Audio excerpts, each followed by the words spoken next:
ఉత్సాహంగా ఉల్లాసంగా చదువు సాగాలి, గొప్ప గొప్ప ఉద్యోగాలు సాధించాలి. Vignan deemed to be university. Telugu రెండు రాష్ట్రాల్లో సంచలనం సృష్టించిన తేజేశ్వర్ మర్డర్ వెనుక సంచలన విషయాలు వెలుగులోకి వస్తున్నాయి. ఇప్పటికే తేజేశ్వర్ను మర్డర్ చేసినటువంటి వారిని అందరినీ కూడా పోలీసులు అదుపులోకి తీసుకోవడంతో పాటు జైలుకు పంపారు. తేజేశ్వర్ మరణం కేసులో పలు అనుమానాలు ఉన్నాయంటూ కూడా దాంట్లో ప్రధాన నిందితులుగా ఉన్నటువంటి A1, A2 తిరుమలరావు, ఐశ్వర్యను కూడా అదుపులో కస్టడీలోకి తీసుకొని విచారణ చేశారు. ఈ విచారణలో మరిన్ని నమ్మలేని విజయాలు వెలుగులోకి వస్తున్నాయని చెప్పి కూడా CI case investigation officer CI Tanguturi Srinivas చెప్తున్నారు.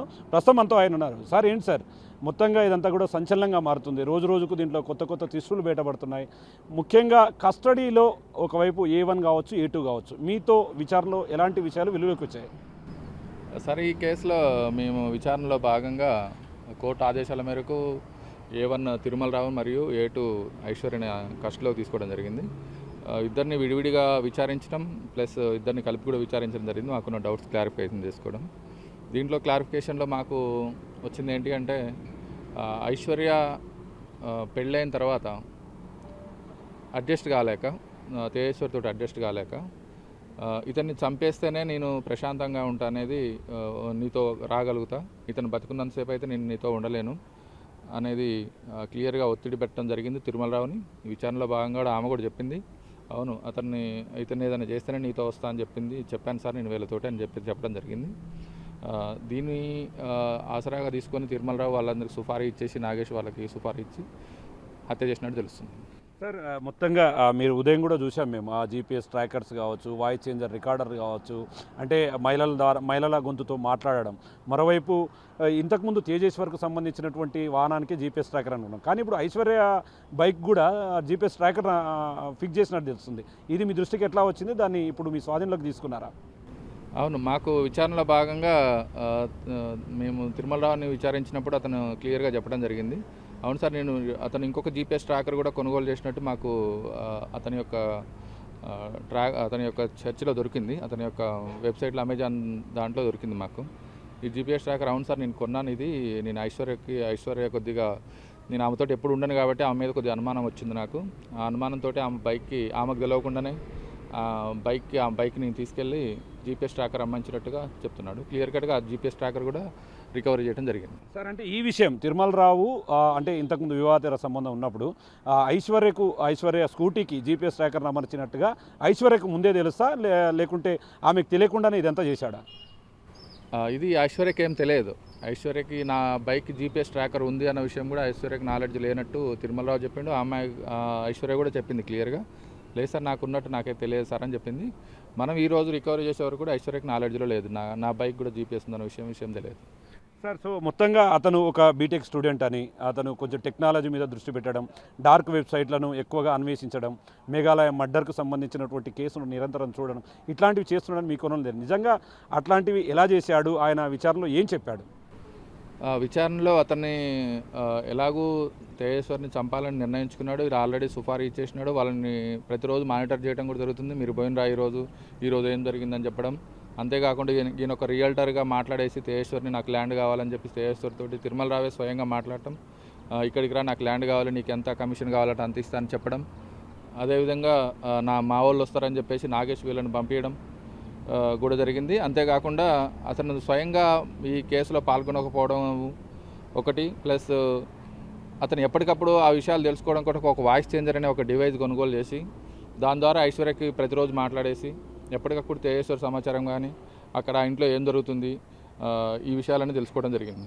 సార్, ఈ డార్క్ వెబ్సైట్లు కావచ్చు, అమెజాన్లో కొనుగోలు కావచ్చు, అంటే ఈ నాలెడ్జ్ని అంతా తీసుకుంటే అతను బీటెక్ స్టూడెంట్, అతను ఏ విధంగా ఈ మర్డర్కు ప్లాన్ చేసిందో ఇవన్నీ దోహదపడ్డాయంటే ఏం చెప్తారు సార్? అతను మైండ్ సెట్ ఒక విధంగా చూస్తే కొంచెం క్రిమినల్ అవి స్టోరీస్ ఎక్కువ చూసినట్టు, క్లియర్ కట్గా డార్క్ వెబ్సైట్లు వెరిఫై చేసేసి అతను చంపడానికి వేరే దారులు కూడా వెతికినట్టు కూడా తెలిసింది మాకు. ఏదైనా ఇంజక్షన్ ఇవ్వడం కానీ ఇంకేమైనా చేసి చంపొచ్చా అనే ఆ కోణంలో కూడా వెరిఫై చేసినట్టు తెలిసింది మనకి. ఈ కోణంలో ఎలాగో ఇది వర్కౌట్ కాదనే ఉద్దేశంతో క్లియర్ కట్గా సుపారీ గ్యాంగ్కి ఇచ్చినట్టు మనకు తెలుస్తుంది. సార్ ఇప్పటికీ తిరుమల రావును మరి ఐశ్వర్యని కూడా కస్టడీలోకి తీసుకున్నారు, విచారణ చేపట్టారు. ఇంకా ఎవరినైనా విచారణలో చేపట్టే అవకాశాలు ఉన్నాయా? ఇంకెవరినైనా కస్టడీలోకి తీసుకునే అవకాశాలు కనిపిస్తున్నాయా?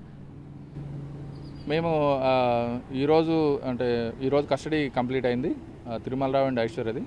ఐశ్వర్యల మదర్కి కూడా ఈమె చెప్పిన సమాచారం ప్రకారం ఐశ్వర్యకి నాకు బలవంతంగానే పెళ్లి చేసింది సార్, మా అమ్మ నేను చనిపోతానే ఉద్దేశంతో చేసింది అనేది ఐశ్వర్య చెప్పడం జరిగింది. అంతేకాకుండా తిరుమలరావు వాళ్ళ ఫాదర్ కూడా తిరుమలరావు ఫాదరు ఎవరైతే ఉన్నారో అతను ఈ అమ్మాయి ఎప్పుడైతే బెంగళూరు అంతకుముందు ఎంగేజ్మెంట్ క్యాన్సిల్ చేసామని బెంగళూరు వెళ్ళినప్పుడు తిరుమలరావు వాళ్ళ ఫాదరే అక్కడికి వెళ్ళి బెంగళూరు వెళ్ళి ఐశ్వర్యని తీసుకుని వచ్చి వాళ్ళ తల్లిదండ్రులకు అప్పగించడం జరిగింది. ఈ విషయాల్లో కొన్ని అనుమానాలు ఉన్నాయి. ఐశ్వర్య వాళ్ళ మదర్ని మరియు తిరుమలరావు వాళ్ళ ఫాదర్ని కస్టడీలో తీసుకునే ఆలోచన చేస్తున్నాం. ఇది ఆఫీసర్లతో మాట్లాడేసి డెసిషన్ తీసుకుంటాం. సార్, సో మొత్తంగా ఈ సుపారీ గ్యాంగ్కి సంబంధించి అంటే తిరుమలరావు సుపారీ గ్యాంగ్ని మాట్లాడడం, సుపారీ గ్యాంగ్ తేజేశ్వరం మర్డర్ చేయడం, అతనికి సంబంధించి కత్తిపోట్లు ఉన్నాయి, కొంత దానికి సంబంధించినటువంటి సమాచారం అంటే ల్యాబ్కి కూడా పంపించినట్టుగా తెలుస్తుంది. ఇంకా ఏమైనా దొరకొచ్చు అనే కోణంలో కూడా అవి ఎంతవరకు వస్తున్నాయి? కేసు అప్డేట్ ఏముంది సార్? ఇది విచారణలో భాగమే. ఇదంతా యాక్చువల్లీ ఎఫ్ఎస్ఎల్కి పంపించడం అనేది ప్రతి కేసులో జరిగేదే. ఆ కేసులో భాగంగానే మేము కారులో మాకు కొన్ని బ్లడ్ స్టైన్స్ దొరికినాయి. కొన్ని కాటన్స్ తోటి పంచుల సమక్షంలో మేము అవి కలెక్ట్ చేయడం జరిగింది. అవి ప్లస్ తేజేశ్వర్య సంబంధించిన డెడ్ బాడీ దగ్గర వచ్చిన ఒక బోన్ ప్లస్ తేజేశ్వర్య ఫ్యామిలీ వాళ్ళ డిఎన్ఏ సపోర్ట్స్ అన్నీ కూడా డిఎన్ఏ సెంటర్కి పంపించడం జరిగింది. అవి విచారణలో మనకు దోహదం చేస్తాయని అనుకుంటున్నాను. సార్, ఇప్పటివరకు కేసుకు సంబంధించి తిరుమలరావు కారు కావచ్చు, డివైజులు కావచ్చు, మొత్తం ఏమేమి మీరు స్వాధీనం చేసుకున్నారు మీ పరిధిలో? అంటే ట్రాకర్స్ కావచ్చు, వాయిస్ చేంజర్లు కావచ్చు, అతను ప్రయాణిస్తున్న కారును కూడా తీసుకున్నట్టు తెలుస్తుంది. ఇప్పటివరకు అక్కడ నుంచి తీసుకున్న వస్తువులు ఏంటి సార్? ముఖ్యంగా తిరుమలరావు యొక్క ఈ హత్య చేయడానికి ఉపయోగించిన ఒక కారు కేవలం తేజేశ్వర్ని ఏ కారులో అయితే హత్య చేయడం జరిగిందో ఆ కార్ని సీజ్ చేయడం జరిగింది. అదేవిధంగా తిరుమలరావు వాళ్ళ ఫాదరు ఒక వెహికల్లో వచ్చేసి అతన్ని తప్పించడం జరిగింది. మరియు అదే వెహికల్లో ఎక్స్కేప్ కావడానికి ట్రై చేసే టైంలో ఆ వెహికల్ని కూడా సీజ్ చేయడం జరిగింది.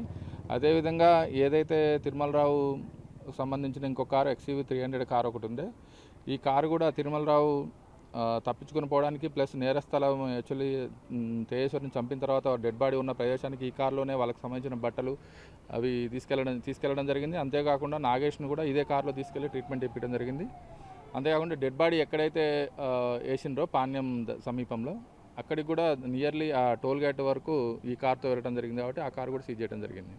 సో చూస్తున్నాం, మొత్తంగా ఆ తేజేశ్వర్ మరణంలో పలు అనుమానాలను అంటూ కొంతమందిని ఎవరైతే A1 A2గా ఉన్నటువంటి తిరుమలరావు ఐశ్వర్యను కస్టడీలోకి తీసుకొని విచారణ చేపట్టారు. విచారణలో నమ్మలేని నిజాలు వెలుగు చూడడంతో పాటు మరింత సమాచారం కొరకు మరికొంతమందిని కూడా కస్టడీ కోరి ఆ కస్టడీలో భాగంగా విచారణ చేపట్టే అవకాశాలు ఉన్నాయని చెప్పి కూడా కేస్ స్టడీ ఆఫీసర్గా ఉన్నటువంటి సిఐ టంగుటూరి శ్రీను చెప్తున్నటువంటి సిచ్యువేషన్ కనపడుతుంది. ఇది ఓవరాల్గా ఇక్కడ update. Camera person Nageswar Shankar, Big TV, Gadwal నుండి.